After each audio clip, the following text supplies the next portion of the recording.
नमस्कार। आज बात करने वाले हैं ज्ञान, बौद्धिकता, मैनेजमेंट, बैंकिंग सेक्टर, बौद्धिकता, लेखन शक्ति के कारक ग्रहों में राजकुमार बुध का गोचरीय परिवर्तन क्या प्रभाव लेकर आएगा। 10 अक्टूबर दिन बृहस्पतिवार को आश्विन शुक्ल पक्ष उदयकालिक सप्तमी में दिन को 1:50 पर बुध का गोचरीय परिवर्तन अपनी उच्च राशि कन्या से शुक्र की राशि तुला में हो जाएगा।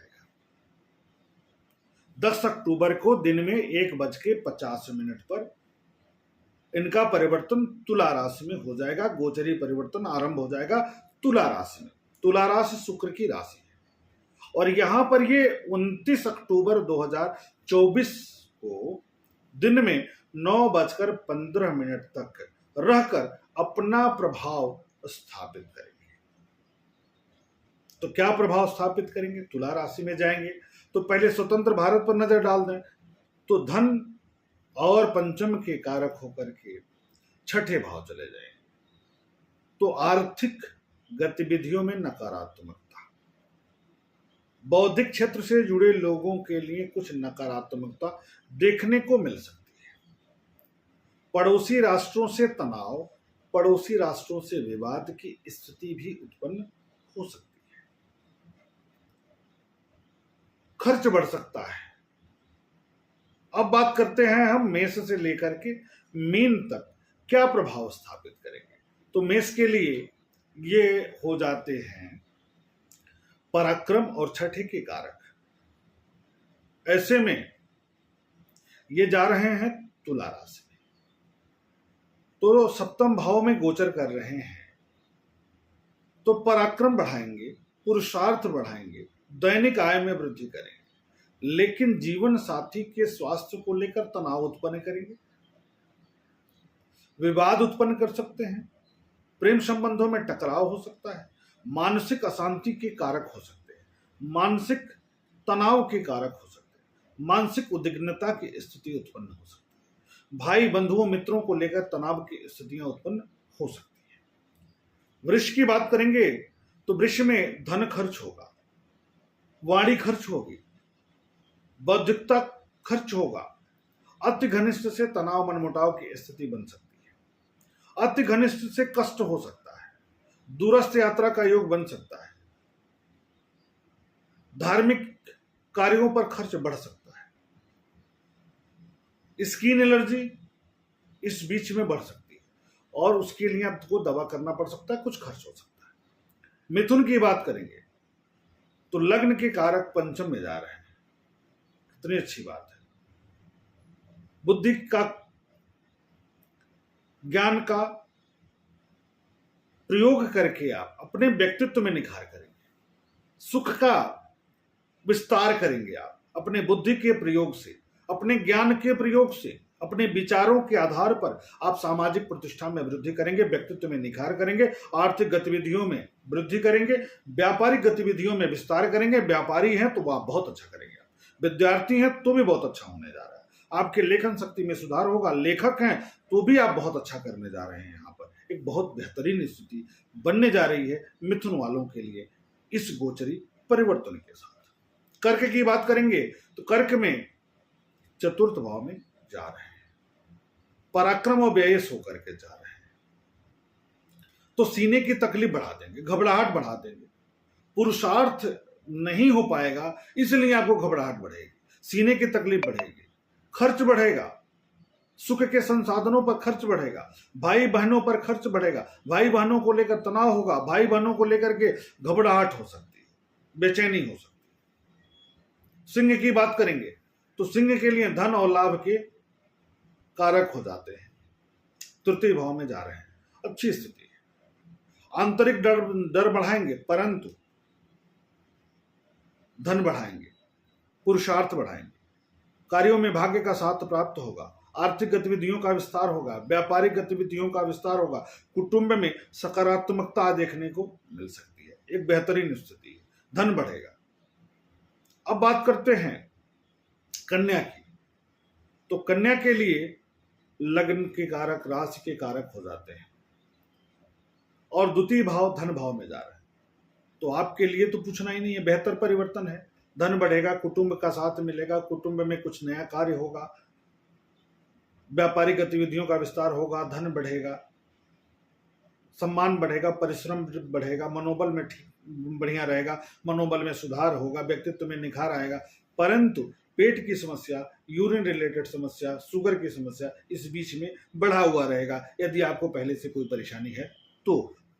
तुला की बात करें, तुला में व्यय के कारक हैं, भाग्य के कारक होकर के लग्न भाव राशि भाव पर जा रहे हैं, तो ऐसे में कार्यों में भाग्य का साथ मिलेगा, जीवन साथी का स्वास्थ्य सुधरेगा, जीवन साथी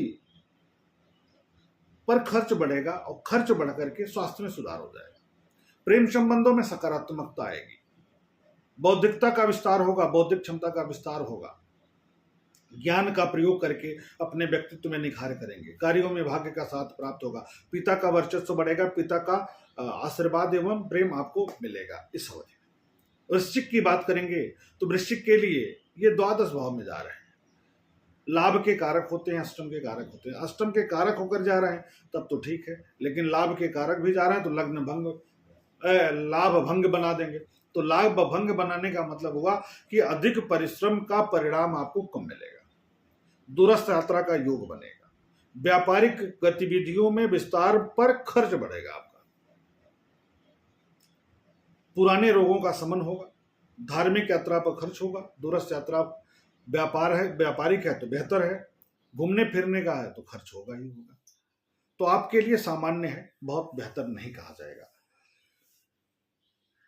धनु की बात करेंगे तो धनु में लाभ भाव में जा रहे हैं, राज्य के दशम के कारक है, सप्तम के कारक होकर के लाभ भाव में जा रहे हैं, तो एक बेहतर स्थितियां है, लाभ बढ़ेगा, अचानक धन लाभ बढ़ेगा, व्यापारिक गतिविधियों में विस्तार होगा, संतान पक्ष से लाभ होगा, बौद्धिक क्षमता का विस्तार होगा, डिग्रियों के लिए समय ठीक है, पढ़ाई के लिए समय ठीक है, परिश्रम के लिए समय ठीक है, शेयर बाजार के लिए समय ठीक है, व्यापार के लिए समय ठीक है, दाम्पत्य जीवन के लिए ठीक है, जीवन साथी से लाभ की संभावना के लिए भी समय अनुकूल है, ठीक है। मकर की बात करेंगे तो मकर में भाग्य के कारक हो जाते हैं और छठे भाव के कारक हो जाते हैं, दसम भाव में जा रहे हैं, तो अति घनिष्ठ व्यक्ति से थोड़ा सा मनमुटाव, तनाव हो सकता है, और अगर आपके आसपास काम करने वाले व्यक्ति हैं तो उनके हस्तक्षेप से थोड़ा सा आपका कर्मगत बाधा आएगी,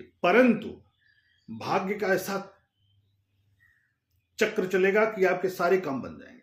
तो भाग्य के आधार पर अब बेहतर करेंगे, भाग्य के आधार पर कर्मगत बाधा समाप्त होगी, कर्म करेंगे, सामाजिक प्रतिष्ठा बढ़ेगी, पुरुषार्थ कर पाएंगे, व्यक्तित्व में निखार आएगा, सामाजिक दायरे में वृद्धि होगी, गृह और वाहन सुख में वृद्धि होगा। वाहन तीव्र गति से नहीं चलाना है, सतर्क रहना। अब बात करेंगे हम कुंभ की।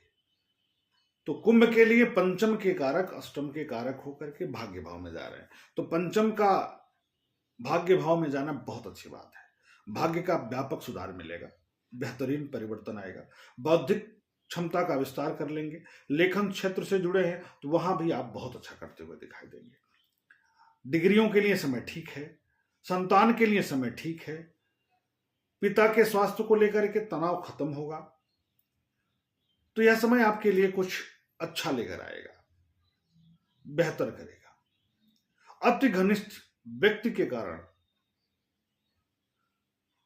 थोड़ा सा मन में उद्विग्नता की स्थिति बनी रह सकती है, आंतरिक अशांति हल्का सा हो सकता है। मीन की बात करेंगे, मीन में सप्तम के कारक होते हैं, सुख के कारक होते हैं, अष्टम भाव में जा रहे हैं तो सुख भंग योग हो गया, यानी सब कुछ होने के बाद भी इस बीच में आप सुख की अनुभूति कम कर पाएंगे, सब कुछ होने के बाद भी मन में एक कमी दिखाई ही देगी। नींद कम आना, वाहन पर खर्च हो जाना, वाहन को लेकर तनाव हो जाना, पुराना रोग है अगर शुगर से संबंधित, इन्फेक्शन से संबंधित, किडनी से संबंधित, तो वो बढ़ सकता है। दाम्पत्य जीवन को लेकर तनाव हो सकता है। साझेदारी के कार्यों में हैं आप तो विवाद हो सकता है। तो इस बीच में आपको सतर्क रहना, विशेष तौर पर स्वास्थ्य को लेकर के, साझेदारी के कार्यों को लेकर के। तीव्र गति से वाहन आपको नहीं चलाना है। इस बीच में यदि थोड़ी बहुत वाहन पर गड़बड़ी है तो बहुत बड़ा रिस्क नहीं लेना है, सामान्य तरीके से बनवा कर चलना है। कोई वाहन से रिलेटेड कोई खरीदारी इस बीच में आपको करने से बचना चाहिए। इस तरीके से मेष से लेकर के मीन तक किस प्रकार का प्रभाव बुध महाराज स्थापित करेंगे, इसकी चर्चा हुई। अगले कार्यक्रम में नए विषय को लेकर पुनः हम उपस्थित होंगे।